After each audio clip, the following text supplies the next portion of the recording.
Mr. Speaker. More bad news for an already struggling economy.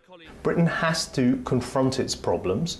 That is the clear message from the rating agency today. And that is a reality check to the entire political system that Britain cannot duck dealing with its debt problem. The message from the ratings agency Moody's, which provides an assessment of nations' finances, is that the UK is on a negative outlook and risks losing its current AAA financial status. Ireland and Spain are among those who've already lost theirs. The government says the warning serves to reinforce its drive to cut public spending and push ahead with its austerity measures. But its critics say the continuing rise in unemployment and now the threat of being downgraded show that the government's strategy has failed to stimulate growth and is failing in its original objective of eliminating the country's budget deficit. The latest unemployment figures show the number of people out of work has risen for 11 months in a row.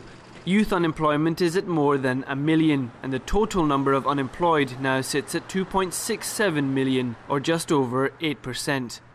But trade unions say the real figure is likely to be much higher. They argue that if US standards of measuring unemployment were used, the figure would be closer to 6 million, the highest in decades. The jobs just aren't there. Companies can't afford to take on new people. There's just a lack of money everywhere. We've got a long battle ahead of us. There's much to be done to sort the British economy out, and it requires an effort by all the residents of the country as well as the government. The government can't solve everything. I'm a skilled person. I'm a decorator, a painter. I could do plumbing, bath. I got all my tools.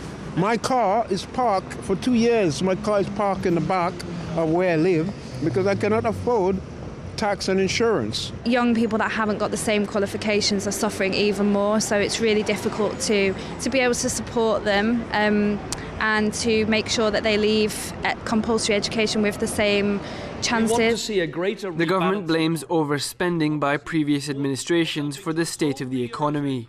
Britain has economic problems built up over the last decade, a banking system that failed, a previous government that borrowed far too much money, chuck in the Eurozone crisis, and of course it's a very difficult problem for Britain.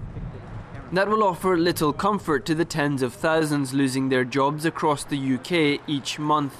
The fear now is that by the end of this year, unemployment figures could reach close to 3 million, making growth even less likely, while at the same time dragging the country into more debt. Hassan Ghani, Press TV, London.